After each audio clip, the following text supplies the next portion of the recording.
You've had a long day, haven't you? Maybe your body feels tired. Or maybe it's your soul. Maybe you've been carrying more than you could say aloud. Or maybe you've simply been quiet for a long time, waiting for peace to return. Tonight, you don't need to understand everything. You don't need to solve the past or fix the future. You're allowed to rest. You're allowed to breathe. You're allowed to sit in the stillness and let God come close. This story is for you, for the older heart, for the weary one, for the child of God who has walked through many seasons and still whispers thank you in the dark. Let this be your gentle place tonight. Let these chapters carry you softly into sleep with quiet wonder, with sacred memories, and with Jesus sitting right beside you. Take a deep breath. Let the story begin. Give thanks in all circumstances, for this is God's will for you in Christ Jesus. 1 Thessalonians 5:18. The wind was quiet tonight. It passed gently through the window pane of the little bedroom where Elinor sat, her hands resting still in her lap, her eyes gazing at something distant, not quite visible. There was a lamp on beside her, not too bright, just enough to soften the shadows. On the table, a folded pair of glasses, a leather Bible, and a single withered leaf. It had fallen earlier from the tree outside, and she hadn't the heart to sweep it away. She liked it there. It reminded her that everything eventually falls, but not everything is lost. Elinor was 83, and the world no longer asked much of her. No meetings, no deadlines, no noise, except the slow tick of the old clock in the hallway, and the occasional creak of the wooden floorboards beneath her chair. And tonight, she wasn't looking for excitement. She wasn't scrolling through memories. She wasn't reaching for answers. She just wanted to sit quietly and rest. But there was something else, a gentle ache in her chest, not pain, not sorrow, not even regret. Just something. She didn't know what to call it, but it felt like the weight of everything she had ever received and didn't say thank you for. She didn't know it yet, but this would be a story of remembering. Not remembering in a sharp, bitter way. No, tonight, the remembering would be soft, like moonlight on an open field, like a hand brushing your cheek in a dream. Take a deep breath. Rest here for a moment. Let us walk slowly now, dear listener. The journey ahead is not far, but it goes inward. We are not chasing miracles tonight. We are learning to notice them in the quiet, in the forgotten places, in the old rooms where Jesus still walks, softly. Bedtime takeaway. You don't need to rush. There is time to say thank you. There is time to rest in God's kindness, even now. I will remember the deeds of the Lord, yes. I will remember your miracles of long ago. Psalm 77:11. The drawer hadn't been opened in years, not since Henry passed. It wasn't that Elinor was avoiding it. Not really. It was just tucked away in the far corner of the old side table, under a stack of sewing patterns and a yellowed church bulletin from 1998. But tonight, for no clear reason, she opened it. The wood creaked gently. Her fingers moved slowly, feeling their way past unused things. A thimble, an old thank you card from a neighbor, a dried corsage from a cousin's wedding, and then she saw it. A folded letter with thin paper, faded at the edges but still carefully pressed, tied with a bit of ribbon, burgundy and fraying. She paused. She knew what it was. Henry's handwriting.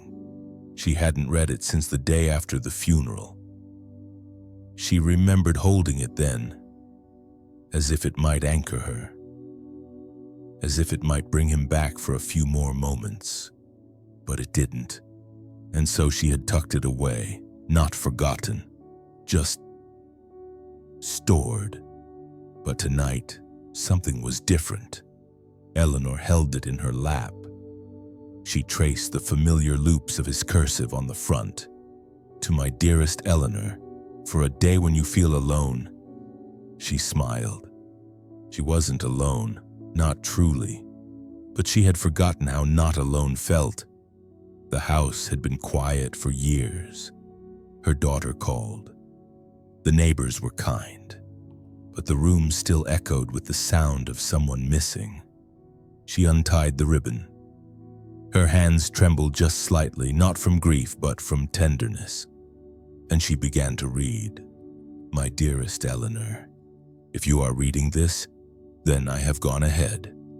I can almost see your face right now, tilted with that quiet patience you've always had, the kind that made our home a sanctuary, even on ordinary Tuesdays. There's so much I could say, but if I could only say one thing, it would be this. Thank you. Thank you for loving me even when I didn't know how to be loved. Thank you for your gentle hands that folded shirts and wiped tears and blessed the food with such reverence. Thank you for the silence we shared, not empty silence, but that warm kind that says I'm here without needing words. Thank you for staying, through winter and loss and disappointment, through the dull years and the tender ones. You were my steady. You were my place of peace. If ever the night feels too long, Elinor, please remember this. You didn't fail me. You didn't miss anything. You gave me a life I could never have deserved. And I'm waiting now, not far, not high, just ahead, in that place where light never dims and time no longer divides. Until then, rest gently and be kind to yourself. You are always more than enough. Love, Henry." The words blurred as tears rose, but they were not the sharp tears of grief. They were soft, like the tide pulling gently at her ankles. Elinor folded the letter again. Her breath was steady. She did not speak aloud. She simply sat in the hush and whispered thank you, not just to Henry, but to the one who had given her Henry, and 1,000 other things. A warm home, a rose bush that still bloomed, the feel of wool blankets, the sound of wind in the tree, the way silence could sometimes feel like music. It all came flooding in now, not as memories but as presence. Take a deep breath. Rest here for a moment. Gratitude is not a debt, it's a doorway. And tonight, Elinor stepped through it. Bedtime takeaway. There is always something to be thankful for, even in the silence, even in the stillness, even now. He covers the sky with clouds. He supplies the earth with rain and makes grass grow on the hills. Psalm 147:8. That night, as Elinor drifted towards sleep, it began to rain. Not the loud kind, no thunder, no storm, just a soft rhythmic tapping, the kind of rain that doesn't interrupt but invites, that doesn't demand attention but offers comfort. She didn't rush to close the window. She liked the way the air smelled, like wet leaves and old earth, like something being gently washed clean. She turned off the lamp. The room fell into a hush of shadows, and in that hush, her mind opened. It wasn't a memory at first, it was a feeling. The feeling of a rainy afternoon, somewhere long ago when she was no more than 7, maybe 8. She was home from school. The rain had canceled their trip to the fairgrounds. and she had sulked in her room, chin on the windowsill, convinced the world had betrayed her. Her mother had appeared at the door, not with rebuke, not with plans, just a mug of warm milk and a quiet smile. Sometimes her mother had said, sitting beside her, "The best days are the ones that don't go the way we planned." At the time, Elinor didn't understand, but that day became one of her clearest memories. They had stayed in, played parcheesi by the fire, and later baked ginger cookies that came out slightly burnt. They'd laughed when the smoke filled the kitchen, waving dish towels wildly and pretending to be rescue workers. She had forgotten that moment. For nearly 70 years, it had been buried under mortgages and meals and marriage and motherhood. But tonight, the sound of the rain brushed it gently back into her arms. Elinor opened her eyes. The room was still dark. The rain still whispered against the roof. But now she was smiling. It struck her then, how much she had been given that she never thanked God for. Not just the big thing, but the small hidden treasures. A rainy afternoon with her mother. Burnt cookies that somehow tasted sweeter. The warmth of flannel pajamas when she was 9. A hymn sung off-key by her father as he trimmed the hedge. Little things, ordinary things, but they were not small to her heart, and perhaps not small to God either. She whispered a prayer, not elaborate, not eloquent, just thank you. Again and again and again. In the quiet, something began to shift inside her. Gratitude wasn't a duty. It wasn't a performance. It was simply noticing. Noticing the hand of God in the folds of the ordinary. She had spent so many years chasing answers, worrying about decisions made long ago, wondering if she had done enough, if she had been enough. But maybe, she thought, gratitude was the path back home. Not to a place, but to peace. Take a deep breath. Rest here for a moment. Let the rain speak to you tonight. You are not forgotten. The small things are not forgotten. God sees it all. Bedtime takeaway gratitude begins in the noticing, and God is hidden in the little things. The soft rains, the old songs, the ordinary days. Delight yourself in the Lord, and He will give you the desires of your heart. Psalm 37:4. The next morning, the rain had stopped. Everything outside was wet and quiet, like the world had taken a deep breath in the night and was now resting in it. Elinor stood by the kitchen sink, pouring hot water over a tea bag. She wasn't in a rush. She hadn't rushed in years. The kettle hissed softly behind her. She reached for the honey jar, the one with the chipped lid. She smiled at it, not because it was beautiful, but because it had lasted. So some things do. Some things break and never return.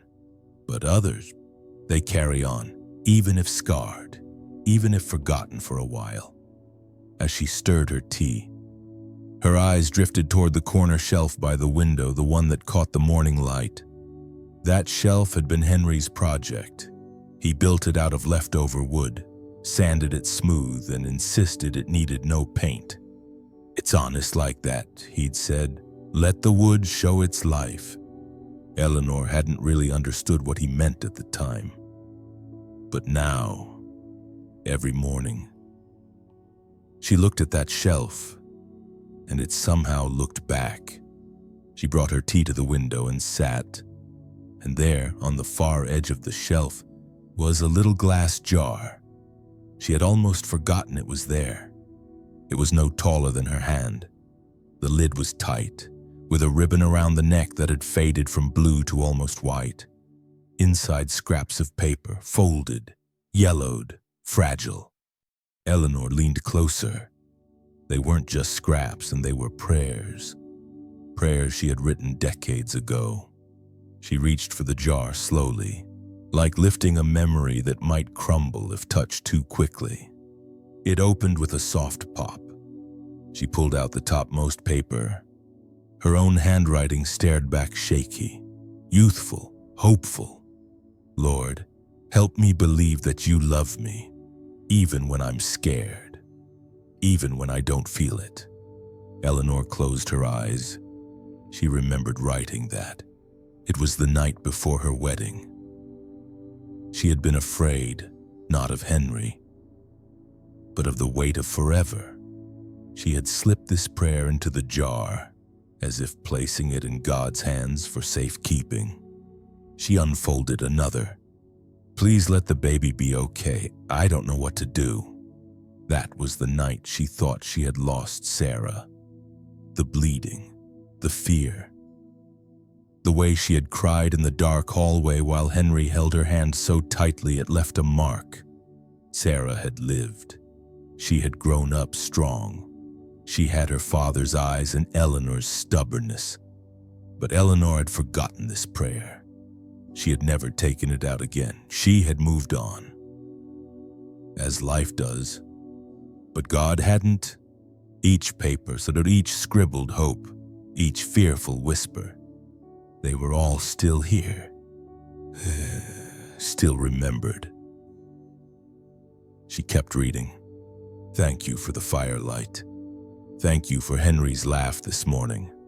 I don't understand why you feel far, but I want to trust you anyway. Small prayers, big ones. Some answered, some she never knew. But none of them were wasted. Not one. She placed the jar gently on her lap, and she wept. Not the kind of weeping that breaks you, but the kind that opens you. She realized something as the sun stretched through the window. God had been faithful, not just in the big, obvious way, but in the quiet thread that had run through every page of her life, even in the unanswered questions, even in the long silences, even in the years when she forgot how to pray. He had remembered. He had kept her little pieces of paper, the ones she had stopped believing mattered. And this morning he gave them back, not with judgment, but with a father's smile. Take a deep breath, rest here for a moment. Nothing you gave to God was ever forgotten, even your quietest prayers. Bedtime takeaway. Every prayer whispered, wept, or written is held in the heart of God. He forgets none, even if you do. A generous person will prosper. Whoever refreshes others will be refreshed. Proverbs 11:25. The afternoon light settled softly in the room like warm milk in a quiet cup. Elinor had finished her tea. She was sitting now in her favorite chair, the one with the threadbare cushion and the blanket that smelled faintly of lavender and old pages. Her hands rested on her knees, and her feet, wrapped in wool socks, barely touched the ground. The jar of prayers sat beside her, quiet now, but alive somehow. It was the kind of day when time did not press, the kind when the silence was not empty, but full, as if God had stepped just outside the door, but left the room steeped in his nearness. Elinor looked toward the small bookshelf by the hallway. She hadn't touched it in a while. Most of the books were unread now, their stories already tucked away in memory. But on the bottom shelf there was a little box. She knew what it held. Mrs. Avery's gift. Mrs. Avery had lived 2 doors down for nearly 40 years. She was not the kind of neighbor who dropped by uninvited, nor one who shared casseroles. But she was steady, reliable, kind in the way that didn't draw attention to itself. When Henry died, Mrs. Avery didn't bring flowers. She didn't knock. She didn't say the usual things. Instead, 3 days later, Elinor had found the box. It had been placed carefully on her porch bench, wrapped in brown paper tied with string. No note, no explanation. Inside, there had been 3 things. A handkerchief, white, soft, embroidered with a tiny blue cross. A tea tin, labeled Peaceful Chamomile, still half full after all these years. And a single photograph, a black and white picture of a woman standing in a field of wheat. Eyes closed, head tilted toward heaven. Elinor had stared at that photo for nearly an hour. Not because she knew the woman. She didn't. But because of the stillness in her face. A stillness that felt like surrender. Like peace. Elinor had kept the box all these years. Not because the contents were valuable, but because they were gentle. She reached down and opened it now. The tea smelled just the same, the handkerchief still folded perfectly. The photograph, slightly curled at the edges, still stirred something in her. Mrs. Avery had died quietly the winter after Henry. No children, no obituary that Elinor had seen, but her gift remained. And now, for the first time in years, Elinor saw it for what it truly was. Not a condolence, not a kindness offered out of duty, but a blessing. One person's silent way of saying, "You're not alone." She held the handkerchief gently. It was too delicate now to use, but it was enough to hold.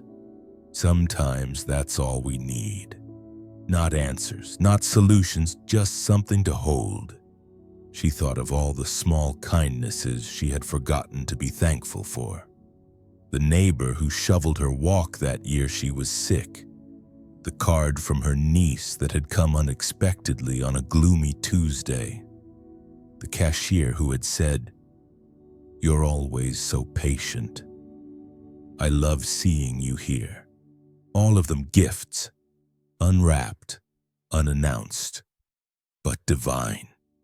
She whispered another thank you, not just to God, but to all the little graces he had sent wearing human hands. Take a deep breath, rest here for a moment. God often comes disguised as a neighbor, as a tea tin, as a photograph in a quiet box. Don't overlook the small gifts. They are often the ones that last. Bedtime takeaway. Some gifts arrive without fanfare, but carry the presence of God. Gratitude grows when we remember even the quiet blessings. Let the message of Christ dwell among you richly, singing to God with gratitude in your hearts. Colossians 3:16. The next morning came quietly. The sky was soft and pale. A mist had settled low across the back field, as if the earth had pulled up a blanket for one more hour of sleep. Elinor didn't rush out of bed. She sat for a while, her legs tucked under the covers, her hands loosely folded in her lap. The window beside her had fogged slightly at the edges.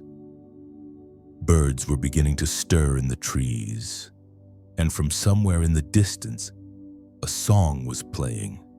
Faint, slow, familiar. At first, she thought she was dreaming, but no, it was real. The sound drifted in through the open window. A neighbor's radio, perhaps. It wasn't loud, but just clear enough to catch the shape of the melody. And it reached in and unlocked something she didn't know she had forgotten. Great is thy faithfulness. Morning by morning, new mercies I see. Her breath caught in her throat. That hymn. She hadn't sung it in years. Not since Henry. Not since the funeral. Not since the day her voice had broken on the 3rd line, and she had quietly stopped singing at church altogether.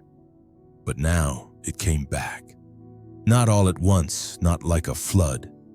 More like a quiet stream, trickling gently across the edges of her memory. She remembered her mother humming it in the kitchen.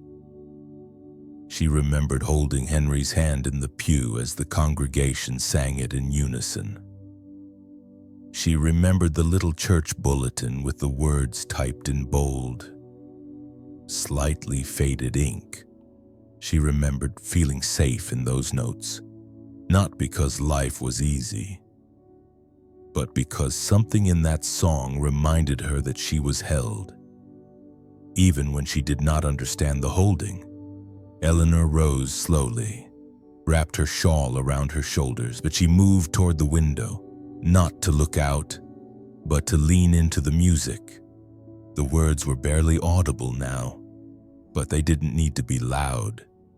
She began to sing, very quietly, more like a whisper than a melody. Strength for today and bright hope for tomorrow. Her voice cracked again, but this time she didn't stop. She kept singing, soft, shaky, honest. And as she did, something loosened inside her, something that had been closed, afraid, silent. The music didn't fix everything, but it lifted her. Just a little, just enough. It's strange how hymns live in us, she thought, like prayers with melodies, like jars of oil that never quite run dry. She hadn't meant to forget that song, but life had swept her forward, and sometimes when we are grieving, even beautiful things become too heavy. But this morning, the music had returned not as a demand but as a gift, and with it came gratitude, not for the pain, but for the presence of God in the midst of it, for the way He waits gently until we're ready to sing again. Take a deep breath. Rest here for a moment. The song is still in you, even if it's buried, even if it trembles, and the Lord still delights to hear it. Bedtime takeaway. Some songs never leave you. They wait until your heart is ready again, and when they return, they carry grace with them. Cast your bread upon the waters, for after many days you will find it again. Ecclesiastes 11:1. The envelope was cream-colored and slightly worn. It arrived on a Thursday, tucked between a grocery store flyer and a donation request from the local animal shelter. Elinor hadn't expected anything special. Most mail these days was either a bill or a catalog she didn't need. But this envelope was different. No return address, no postage mark she could clearly read. Just her name, written in careful cursive across the front. Elinor Grace Whitlow. She stared at it for a while at the kitchen counter, her tea growing cold beside her. The name was hers, though few people ever used her full middle name anymore. It felt like a voice from a different time, from someone who had known her before. She opened it slowly, careful not to tear the paper. Inside was a single page, folded neatly, and the handwriting. It was familiar, but not immediately placeable. It began like this: Dear Elinor, you may not remember me, or perhaps you do. My name is Clarice. We met only once, many years ago. It was a winter evening. I was 17. You were radiant. I had just come into the church, unsure if I belonged there. I was cold inside and out and full of questions I didn't have the courage to ask. You were standing in the back by the coat rack. You smiled at me. It wasn't a remarkable thing, not to you, I'm sure, but it changed something in me. Because no one had smiled at me like that in a long, long time. You didn't ask questions, and you didn't quote scripture. You simply handed me a pair of mittens and said, "It's okay. You're here now." Elinor's fingers paused. A pair of mittens. Her memory searched for something buried. Vaguely, she began to recall. That year long ago when she'd knit extra pairs of mittens and left them in the church foyer during the holidays. No note. No explanation. just something warm for whoever might need it. She hadn't remembered this girl, not her name, not her face. But Clarice remembered her. The letter continued. I wore those mittens for years, even when they got thin, even when the thread pulled loose. They reminded me that someone had seen me, and if someone saw me, maybe God did too. I wanted you to know I found my way. I stayed in church. I became a nurse. I'm married now. 3 children. A quiet house with a noisy kitchen. But every winter, when I open the closet and see that old pair of mittens, I remember that your kindness felt like the very first prayer I ever received. Thank you, Elinor. You didn't know what it meant, but it meant everything. With love, Clarice. Elinor sat down. The room felt still, the letter resting gently in her lap, as if it too were breathing. She looked at her hands, the same hands that had once held needles and yarn, that had stitched warmth into simple wool. She hadn't done it for applause. She hadn't done it to be remembered. But someone had remembered, and somewhere, somehow, God had decided she should know. Even now, it struck her then. How many seeds we plant without seeing their fruit. How many gestures go unnoticed, except by the one who sees all. And how often gratitude waits in the quiet, only to bloom decades later, on a cold Thursday morning, in the form of a letter without a return address. Take a deep breath. Rest here for a moment. Nothing you do in love is ever lost, not even the smallest kindness. Bedtime takeaway. Even what you've forgotten, God remembers. And sometimes, He lets you see the harvest of your quiet love. You care for the land and water it. You crown the year with your bounty, as Psalm 65:9-11. The garden had not been touched in years. It sat behind the house, down a short stone path that Henry had once laid with care. The stones were uneven now, some covered with moss, others sinking slightly into the soil. But the path was still there. Elinor hadn't walked it since her knees began to ache. Too much bending, she had told herself. Too much work for what used to be just a hobby. But the truth was, she hadn't gone because it hurt. Not her joints, but her heart. The garden had been hers and Henry's together. Every spring, they would plant the same things.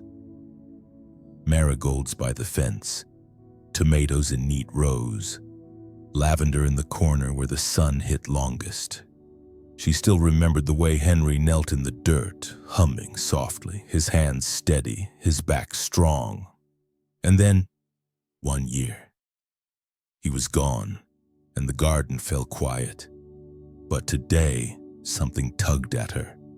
Maybe it was the letter, maybe it was the hymn, maybe it was the jar of prayers still open on her nightstand. Whatever it was, it pulled her gently out the door. She brought her cane and a scarf. The morning air was cool and slightly damp. Step by careful step, she followed the stones. And when she rounded the corner of the house, she stopped. The garden was not dead. It should have been. She had stopped watering it, stopped tending, stopped noticing. But somehow, things had grown. The lavender had returned. Sparse, but fragrant. A few marigolds had seeded themselves, their orange faces turned toward the light. Even the tomato vines, wild and unruly, had crawled along the back fence and clung to life. Elinor pressed a hand to her chest. "Thank you," she whispered. "I didn't expect this." She stepped closer. The soil was dark and soft beneath her shoes. A bird darted out from under a leafy patch and startled her into a quiet laugh. And then she saw it, a single late rose growing out of the bush that had been her pride 15 years ago. It was pink, not bold, not large, but it was real and it was blooming. She reached out and gently touched the edge of the petal. Tears stung her eyes, not from grief, but from wonder. The garden had waited all this time, and it had waited for her. Not in anger, not in neglect, but in grace. She stood there a long time, letting the sun warm her shoulders, letting the breeze carry the scent of things she had once loved, letting the silence wrap around her, not like loneliness, but like a welcome. And then she spoke aloud, though no one was near. I thought it was too late. The words hung in the air for a moment, and somewhere in the trees a dove cooed in reply. She smiled. Maybe it's never too late. Not with God, not with beauty, not with love. Take a deep breath. Rest here for a moment. There are gardens in your life you think have been forgotten, but grace keeps them growing, waiting for the day you return. Bedtime takeaway. Even what you've left behind, God continues to tend. Grace does not abandon what love once planted, but from everlasting to everlasting, the Lord's love is with those who fear Him, and His righteousness with their children's children. Psalm 103:17. That afternoon, Elinor returned to the house with dirt under her nails and a softness in her spirit. She didn't need to do much. She didn't need to weed or trim or plant. Just standing in the garden had done something inside her. Something old and rooted had stirred. Like the soil itself had whispered, "I remember you." After a cup of tea and a short nap in the sunroom, Elinor found herself drawn to the hallway cabinet, the one with all the old books. Most people would have seen it as clutter, a jumble of paperbacks, devotionals, church programs, and birthday cards from years past. But Elinor knew where everything lived. Her hands moved with familiarity until they landed on a dark green leather-bound Bible. It had belonged to her mother. She hadn't opened it in a long while, not because she didn't treasure it, but because sometimes the most sacred things feel too close, too tender. Today she felt ready. She brought it to the kitchen table, the afternoon light still spilling in golden stripes across the floor. The Bible opened easily. Its spine was soft from years of turning. Pages fluttered slightly in the breeze from the open window. She paused in the Psalms. So many underlined verses. So many penciled notes in her mother's careful script. And then a photograph slipped out. It fell silently onto the table. Elinor reached for it slowly. She hadn't seen it in decades. It was a small, sepia-toned picture. Her mother young, smiling, holding a toddler in her arms. Elinor. She stared at it, not with longing, not with sadness, but with awe. She had forgotten how young her mother had once been, how strong her arms looked, how sure her face was. And there she was, Elinor, barely 2 years old, looking up at her mother with absolute trust. The kind of trust only children give. The kind that says, without words, "I'm safe with you." Elinor swallowed the lump rising in her throat.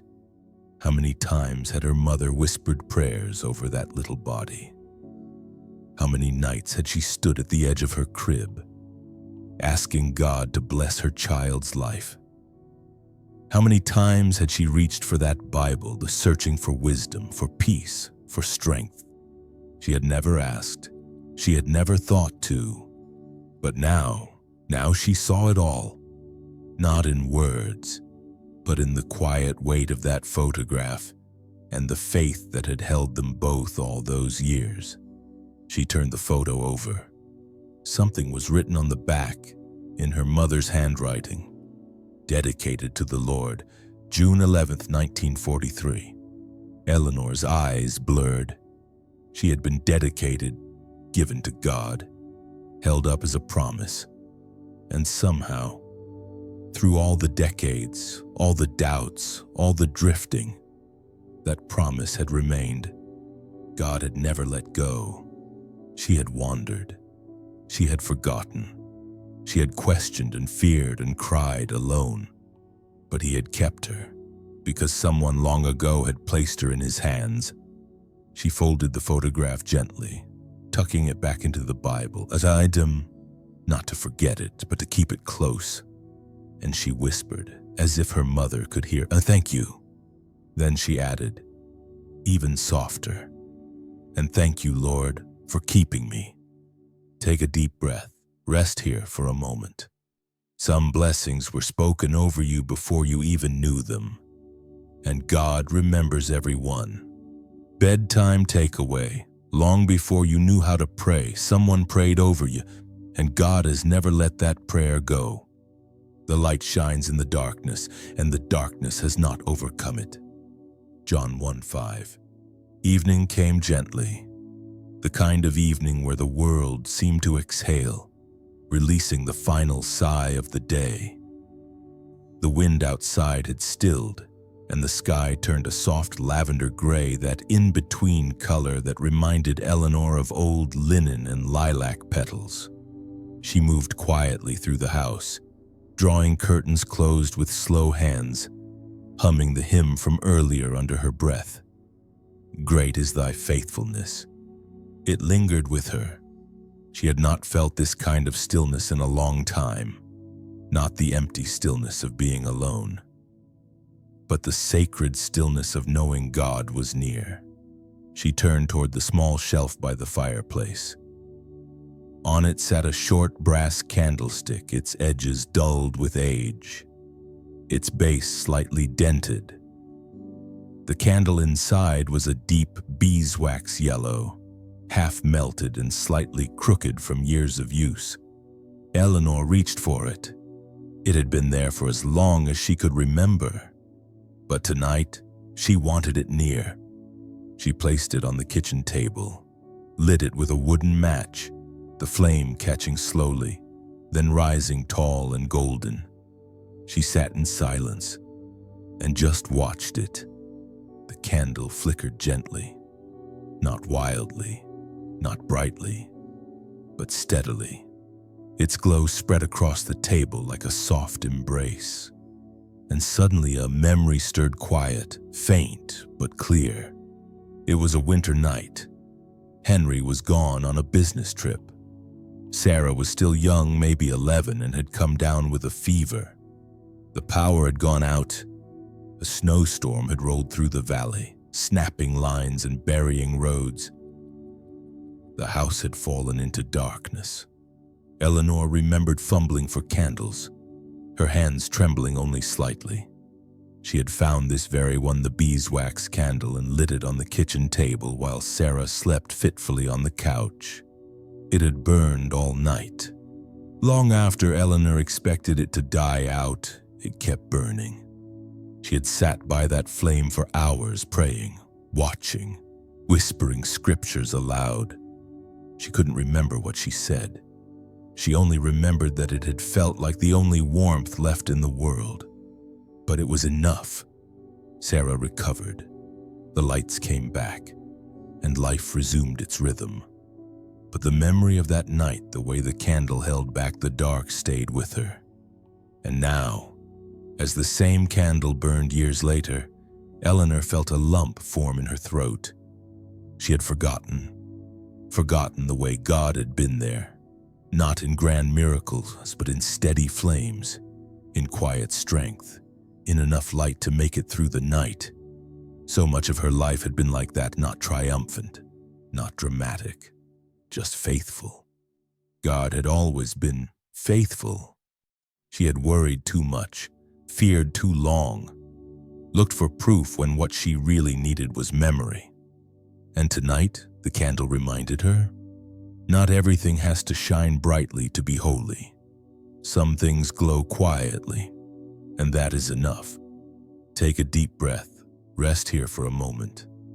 The flame may flicker within, but it does not die. God is the keeper of your light. Bedtime takeaway. The light of God does not need to be loud to be strong. Even in the smallest flame, His presence holds you. The Lord is near to the brokenhearted and saves the crushed in spirit. Psalm 34:18. It had been many years since Elinor stepped foot inside the chapel. Not because she didn't love it. She did. The chapel had once been her sanctuary. Small, wooden pews, tall windows streaked with age, a faint smell of old hymnals and candle wax that never left.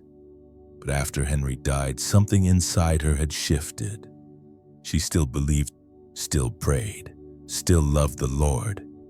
But being inside that place, sitting in the pew they used to share, hearing the same songs that once carried their hands into the air together, it was too much. So she prayed at home, sang quietly in her kitchen, watched the services on Sunday morning television with a gentle kind of distance, until one day she had to return. It was the anniversary of his passing, the 5th one.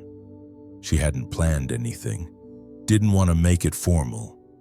But that morning, something in her stirred, not a voice, just a leaning. She wrapped her shawl tightly and drove the short distance herself, her fingers trembling slightly on the wheel. She hadn't told anyone. And when she entered the chapel, it was empty. Perfectly, beautifully empty.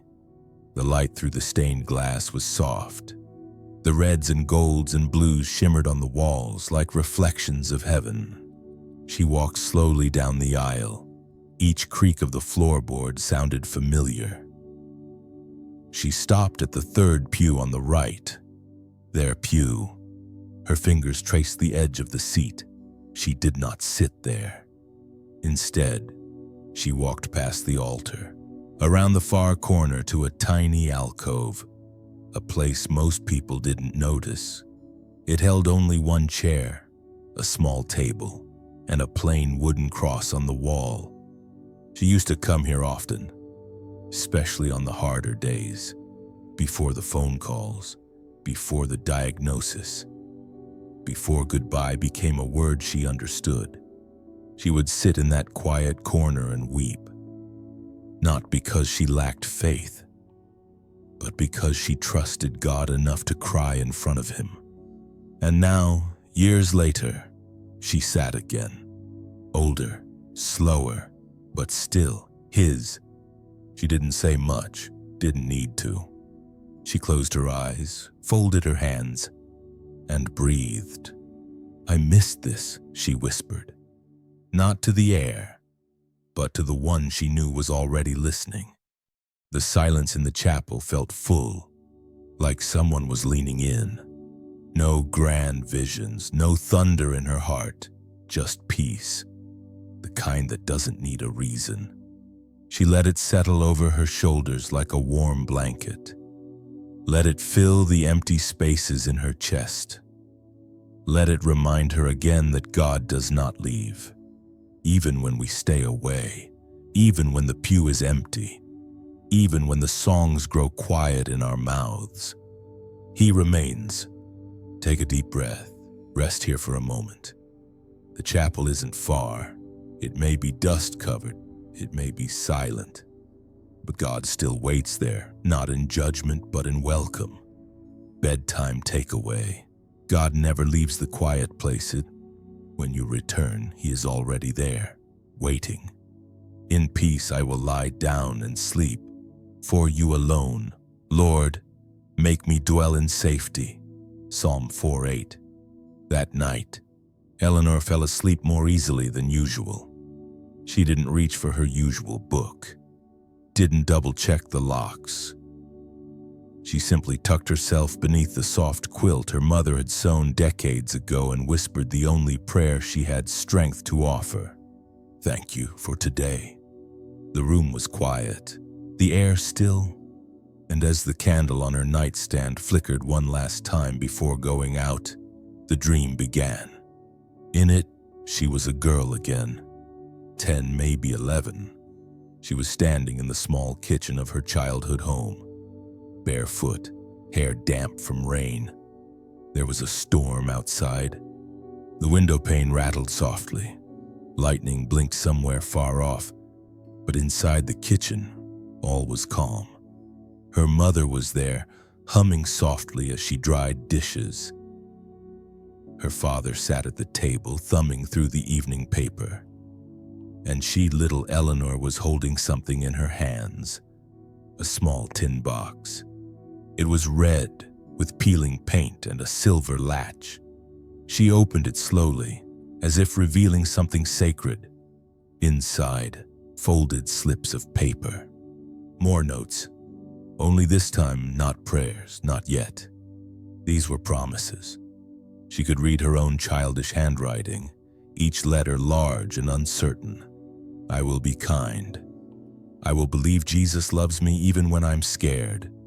I will never forget that God is near. She remembered writing them, not in this life, but now in this dream it all came back. Her mother had given her the box during a thunderstorm just like this one. The world may shake sometimes, she had said gently, kneeling to eye level. But we need a place to keep the things we know are true. That was the moment Elinor had started writing them down. Not because she was wise, not because she had suffered, but because she believed. She had believed so easily then, so clearly. Before the years, before the disappointments, before the long stretches of silence. In the dream, Elinor watched her younger self tuck the final promise into the box and close the lid with reverence. She didn't speak. She didn't cry. She simply stood there witnessing her own childlike faith and realizing it had never truly left her. It had only gone quiet, like a candle waiting for someone to strike the match again. And then she woke. The morning light was just beginning to touch the edges of the curtains.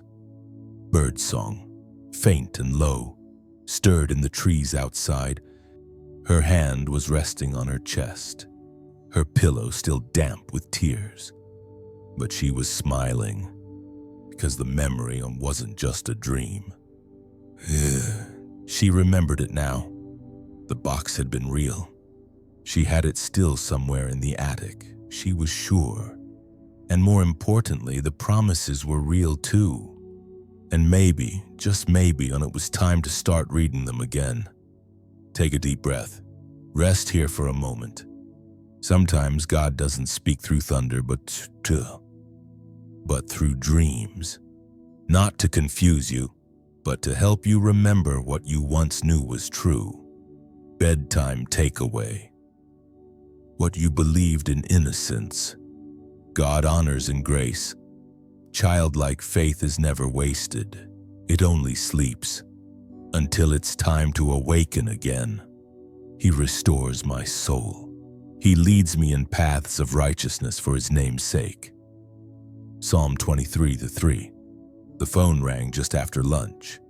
Elinor had nearly dozed off in her chair, a warm bowl of vegetable soup resting empty on the tray beside her. A quiet classical record playing low in the background. She rarely received calls these days. Most people texted.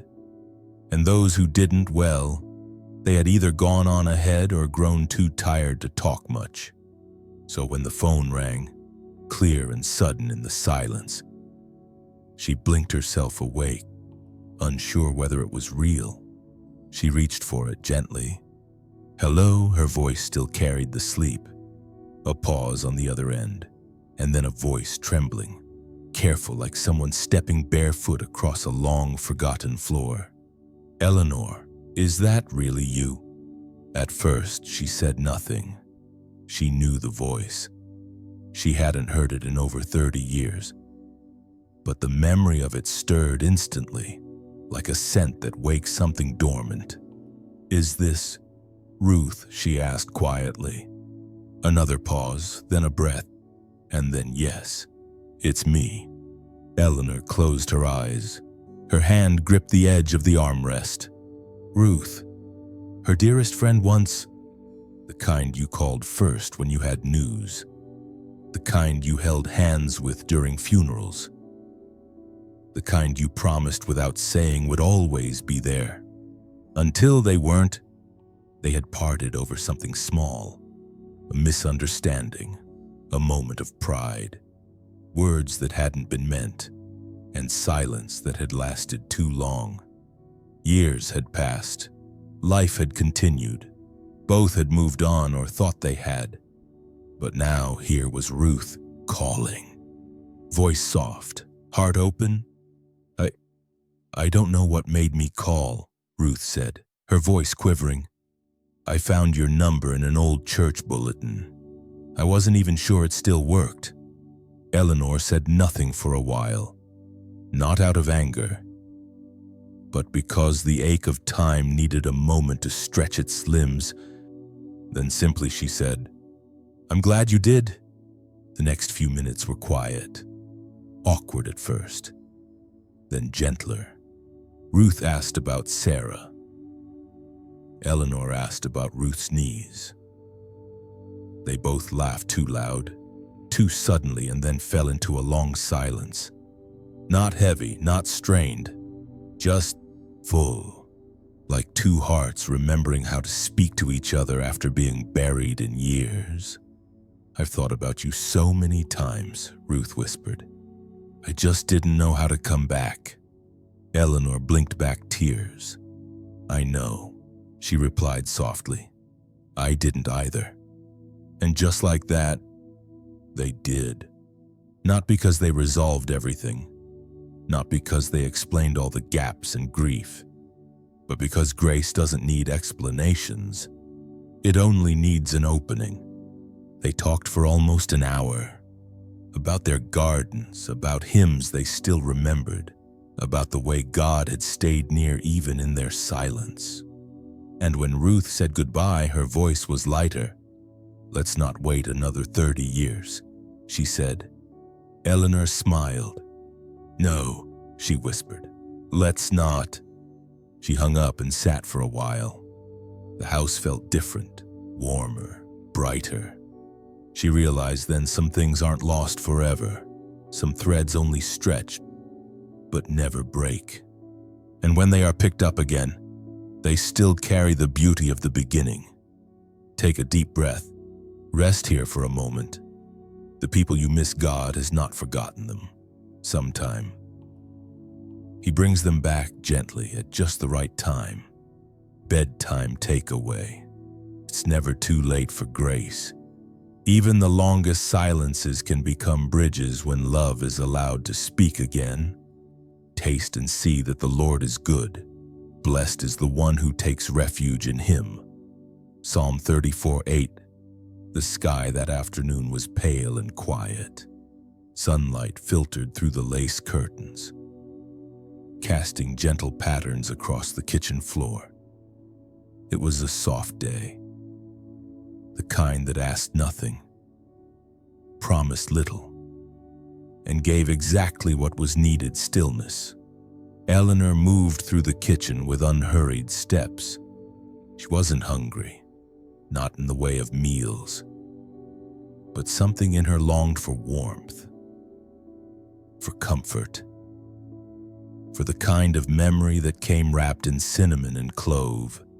Her hands, without thinking, opened the middle drawer, the one filled with scissors, pens, old takeout menus, and rubber bands long dried out.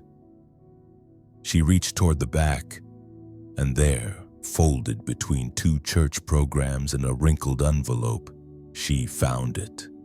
A sheet of paper, worn thin at the corner, flecked with flour smudges, lined in blue, yellowed by time. And written across it in careful cursive she hadn't seen in years was her mother's handwriting. Spiced loaf cake Christmas recipe. Elinor's breath caught. She sat down slowly at the kitchen table and spread the paper out before her. There were notes in the margins. Too dry and 58, add more oil. Use real nutmeg if possible. Henry loves it with raisins, but Elinor prefers it plain. She smiled. How had she forgotten this? Every December, her mother had baked the cake. The smell would fill the whole house, nutmeg, cloves, ginger, and vanilla curling through every room like a warm blanket.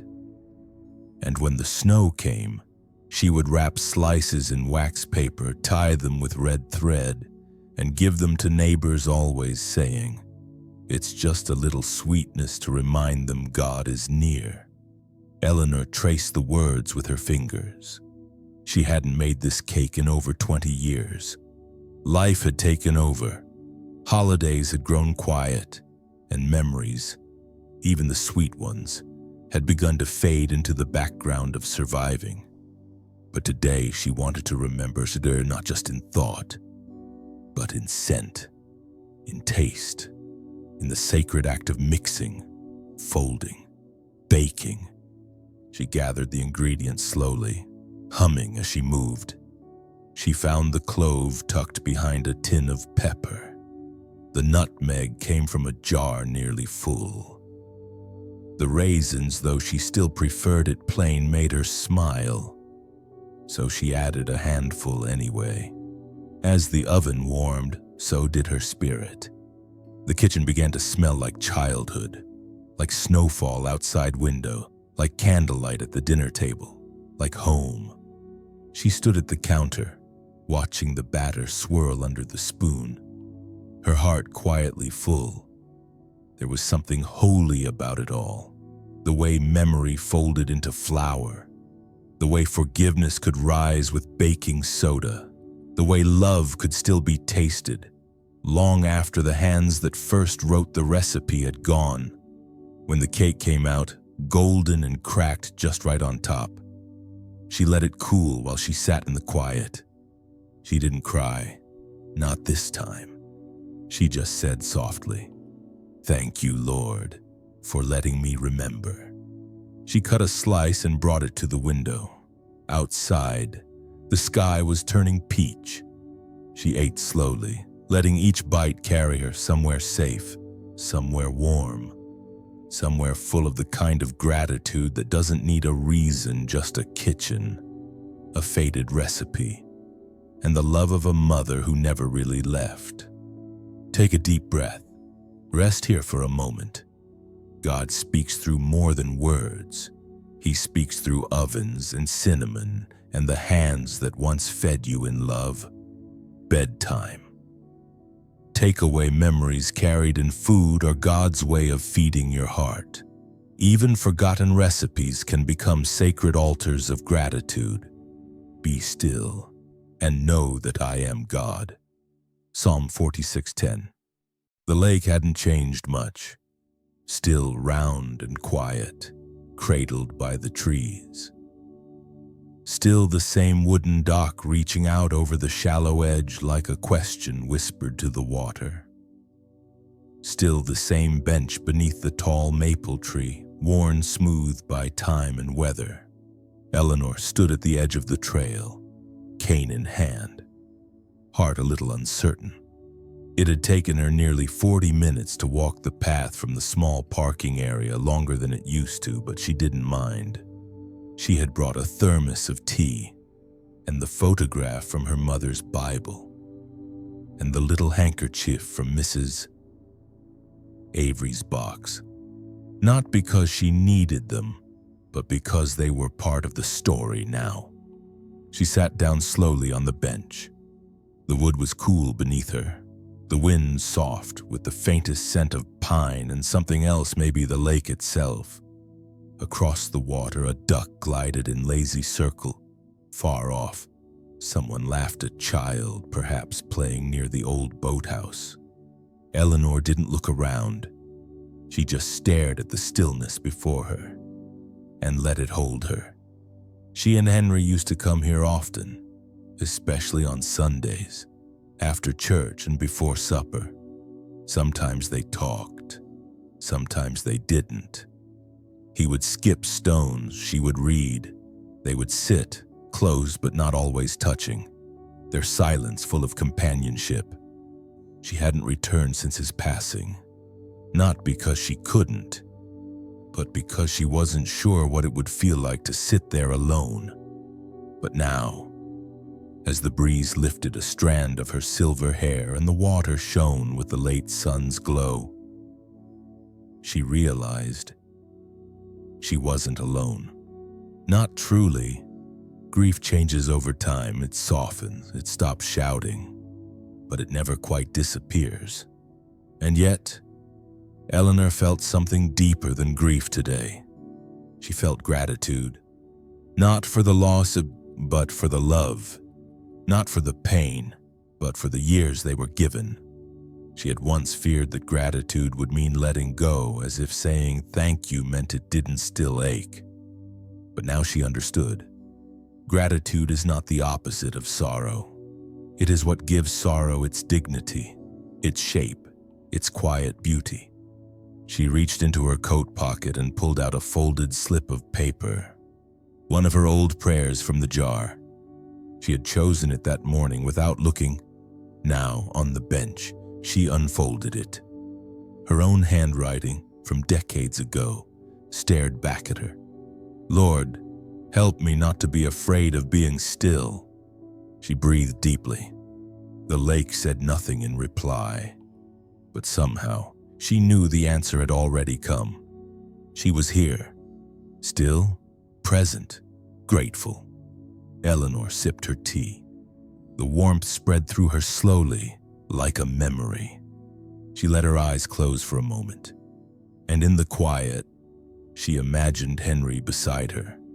Not vividly, not as a vision, just the way she always had present in absence, close in a way words couldn't reach. Take a deep breath, rest here for a moment. Sometimes gratitude doesn't speak, it just sits quietly on an old bench, watching the light dance on the water.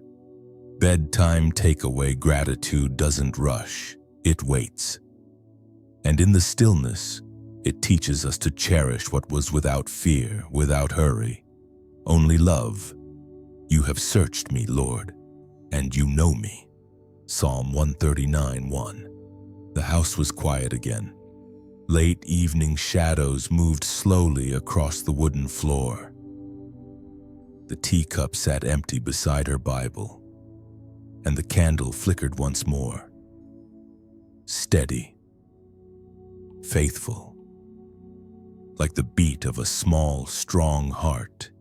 Elinor sat at the writing desk by the front window, the one Henry had made for her long ago, when she first said she wanted a place to keep her thoughts.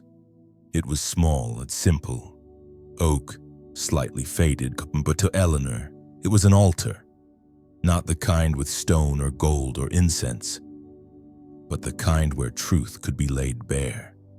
That night, she reached for a piece of cream-colored stationery, the kind she used to use when writing thank you notes after church potlucks or birthdays long past.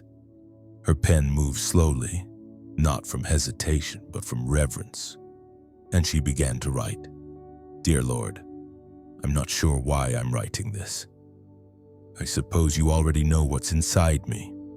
You've always known. But something about putting it on paper feels needed.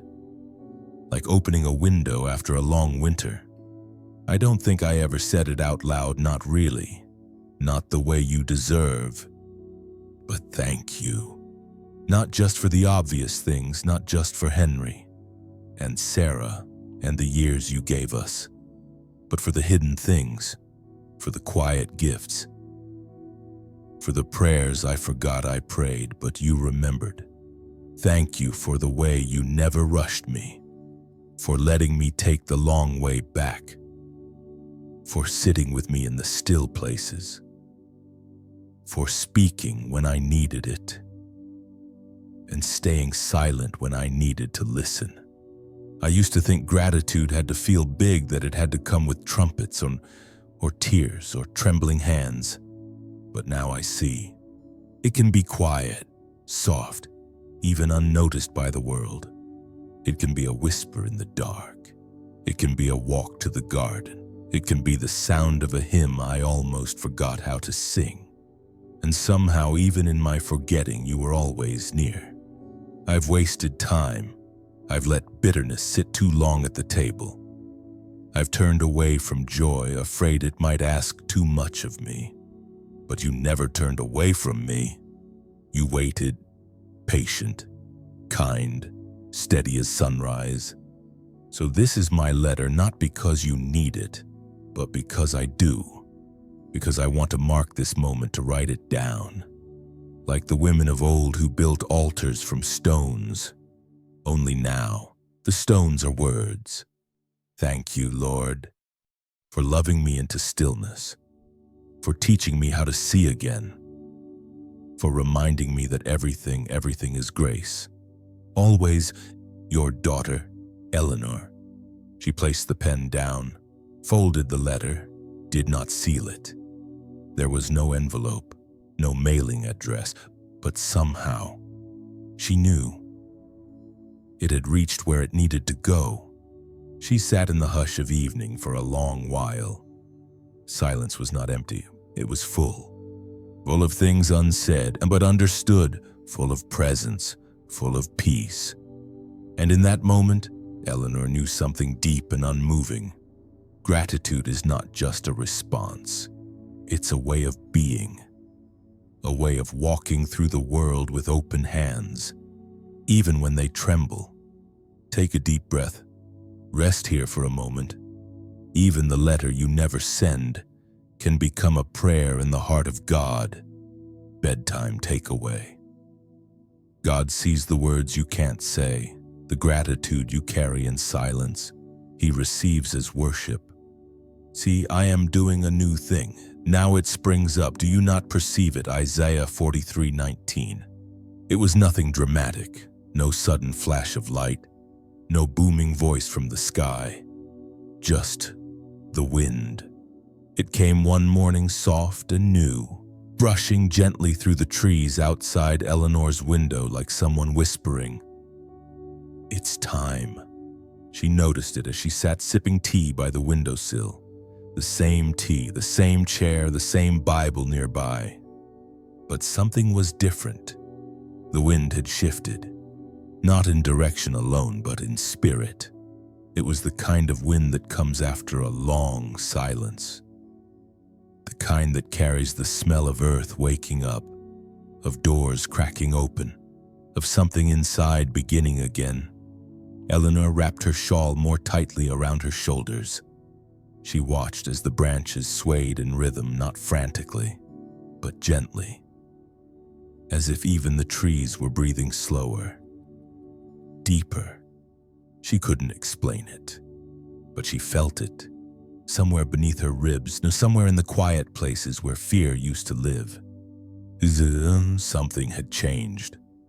She stepped outside, slowly, one foot in front of the other, her cane tapping gently on the wooden porch. The wind met her face like a friend, not cold, not sharp, but cool enough to wake her senses, to remind her she was alive. She looked up at the sky, a pale blue canvas brushed with early sun, and closed her eyes. She didn't need to do anything, didn't need to solve anything. She only needed to receive, to let the wind move through her the way grace always had, quietly, patiently, tenderly. It had been many years since she had felt this way. Like maybe the past didn't have to define the future. Like maybe it wasn't too late to live fully. Not in busyness, but in depth, in presence, in grateful awareness. She thought about the jar of prayers, the cake recipe, the hymn, the garden, the unexpected phone call, the photograph, the letter she had written just the night before. Each piece had been a stepping stone, not backwards, not just toward memory, but forward toward something new. The wind picked up for a moment, lifting the edge of her shawl. And with it, her heart. She smiled. "All right," she whispered, "I'm listening." Later that day, she found herself doing something she hadn't done in years. She opened her journal, the one she'd set aside after Henry passed, and she wrote 3 words at the top of a blank page. "Today I noticed." That was all.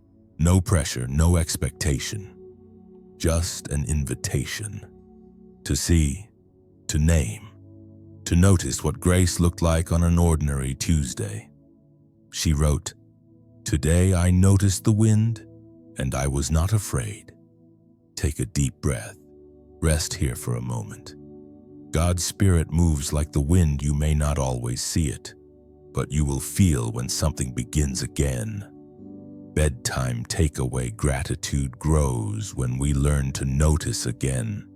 Even the wind can be a message from God, saying, "I am still doing something new. Do not forget to show hospitality to strangers, for by so doing some people have shown hospitality to angels without knowing it." Hebrews 13:2. The knock was soft. So soft, in fact, that Elinor thought she had imagined it. She was sitting in her armchair, Bible open, eyes half closed, the sunlight resting across her lap like a folded blanket. Then it came again. A quiet, almost hesitant knock, just 3 taps, spaced evenly. She stood slowly, not startled, just curious.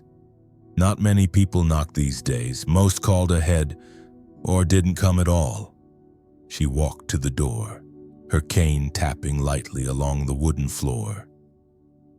When she opened it, the light from outside flooded in, and there, standing on her porch, was a young woman. She was no older than 30, hair pulled back in a loose ponytail, a canvas tote slung over one shoulder, and in her arms a bouquet of wildflowers, unwrapped and uneven, as if picked on the walk over. "Hi," the woman said, her voice shy but kind. I hope this isn't strange. I'm your new neighbor. My name's Lily." Elinor blinked. The little yellow house at the end of the road had been empty for years. She'd often wondered if anyone would move in. But somehow, she hadn't expected this. A stranger with flowers and sunlight and nervous eyes standing at her door. "I wasn't sure if anyone lived here." Lily continued, "I've been walking past your place for weeks. It's so peaceful. And I saw the flowers by your fence the other day. They were beautiful. I just wanted to say hello." Elinor smiled. It wasn't forced. It rose up naturally, like something that had simply been waiting. "Well," she said softly, "hello." She stepped aside and opened the door wider. "Would you like to come in?" Lily's eyes lit up. "I'd love to." Inside, the house felt suddenly brighter, not because of the sun, but because something new had entered. Elinor guided Lily to the kitchen table. She placed the flowers in a glass jar, boiled water for tea, set out 2 mismatched mugs.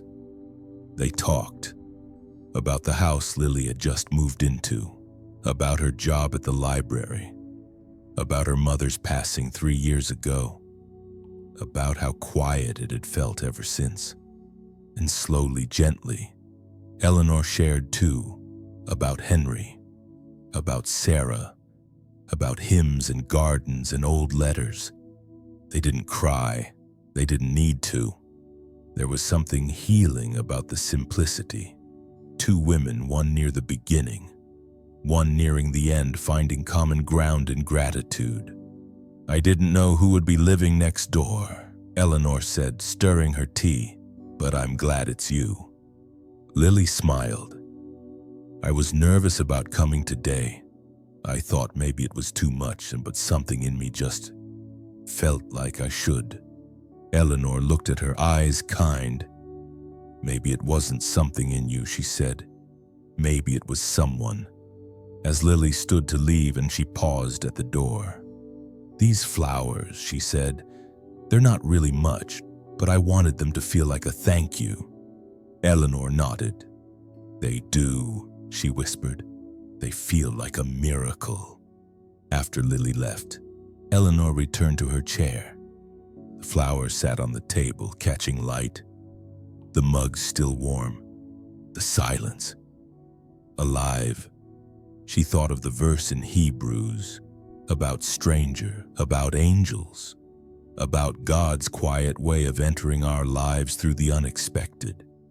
And she whispered, "Thank you for knocking on my door." Take a deep breath. Rest here for a moment.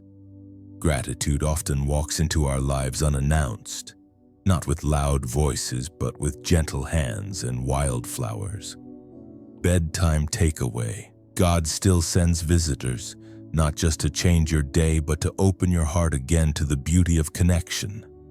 Clothe yourselves with compassion, kindness, humility, gentleness, and patience. Colossians 3:12. She found it while clearing out the hallway chest.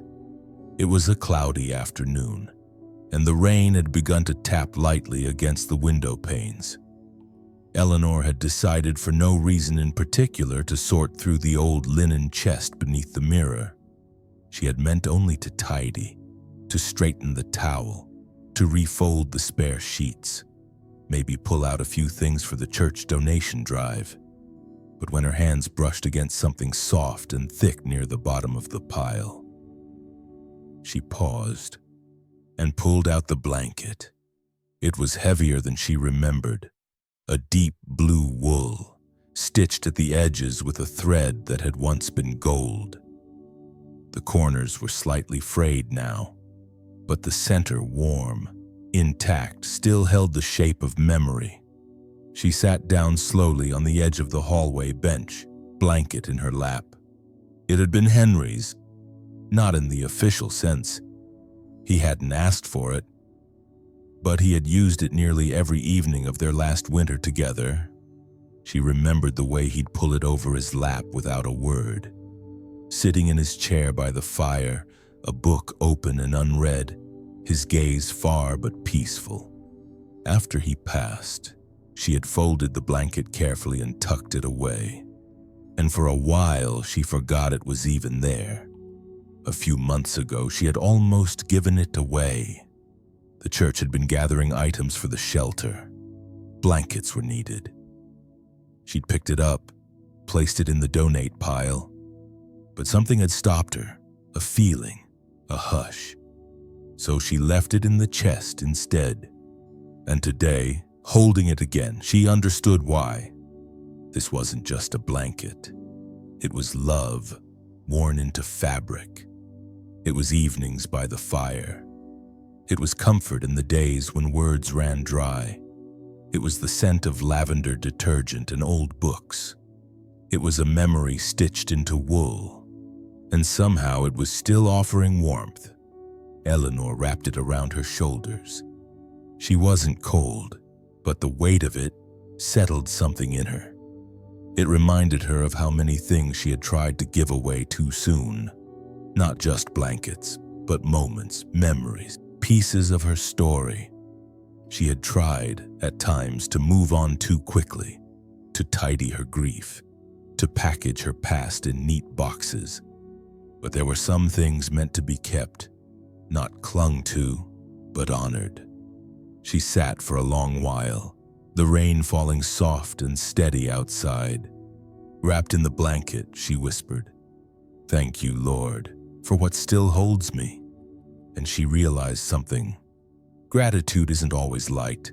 Sometimes it's weighty, like memory, like love, like a blanket that smells of years gone by, and yet somehow still feels like home. Take a deep breath. Rest here for a moment. Some things are worth keeping, not because we can't let go, but because they remind us how deeply we were once held. Bedtime takeaway. Gratitude lives in what we keep, not out of fear. but because love leaves a warmth nothing else can replace. Freely you have received, freely give. Matthew 10:9. The letter from the church arrived in early spring. It was tucked in with her usual mail bills, a newsletter from the town garden club, and a catalog for mobility aids she hadn't requested. The envelope was pale yellow, sealed with a sticker shaped like a dove. Inside, a folded page, signed by the new associate pastor. A community need had arisen. It said, "A young mother and her son recently relocated were struggling to find housing and warmth as they rebuilt their lives. There was a temporary shelter, small but safe. All they lacked were the simple things: bedding, warmth, a few dishes, kindness." Elinor read the letter twice. Then she set it down and looked across the room at the blanket. It was still draped over the chair by the fire, just as she'd left it after the rainy afternoon in the hallway. She had not forgotten what it meant. She had not stopped treasuring the weight of it. But as she sat there, the letter on her lap, something inside her stirred. Not grief, not loss, but readiness. She stood slowly, walked to the chair, and picked it up again. The deep blue wool was soft against her hands. It smelled faintly of cedar and thyme. She held it to her chest for a moment, and then whispered, "Let someone else be held now." That afternoon, she brought it to the church office herself. Lily, the young woman next door, had offered to drive her. They said nothing on the way there. But Elinor felt the warmth of company, the quiet joy of walking with someone, even when the path is simple. She handed the blanket to the secretary with a smile and no explanation. Just a quiet, "Please. Make sure it goes to someone who needs it." The secretary's eyes softened. She nodded, and the blanket disappeared through a door behind the counter like a prayer slipping into heaven's hands. That night, Elinor didn't feel emptier. She felt fuller, not because she had let go, but because she had passed something forward. And that, she realized, was another kind of gratitude, not the kind that holds tightly to memory, but the kind that shares it. The kind that says, "I was warmed once. Let me warm someone else now." She didn't expect anything in return. But a week later, a small card arrived, handwritten in unsure letters. "Thank you for the blanket. It made our first night here feel like home. God bless you." No name, just grace, folded neatly into the mailbox of her heart. Take a deep breath, rest here for a moment. What you give out of gratitude becomes someone else's miracle. Bedtime takeaway. When you give from what once comforted you, you become part of someone else's healing. Gratitude shared multiplies.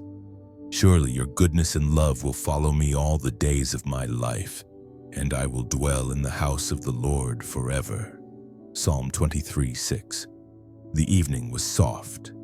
Outside the window, dusk settled like a warm shawl across the shoulders of the trees. The sky held the last traces of coral and gold. The birds had grown quiet, and even the wind had hushed itself. Inside her little house, Elinor lit one final candle. Not for necessity, not for reading, just to mark the moment, just to say this day too was holy. She placed the candle in the front window, the way her mother once had when waiting for her father to come home from work.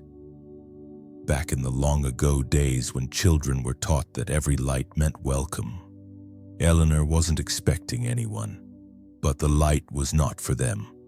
It was for her, for the story, and for the ending that wasn't really an ending. She sat in her chair with the blanket folded neatly across her lap, not Henry's blanket, but another one now, a new one, given to her by Lily 2 days after she brought the blue one to the church. I found it at the market, Lily had said, but it reminded me of you. It was pale green, light as a whisper, with tiny embroidered vines that looped along the edges. When Elinor touched it, she felt something familiar. Not memory, but continuity. A thread running through one life into another. The jar of prayers still sat on the table.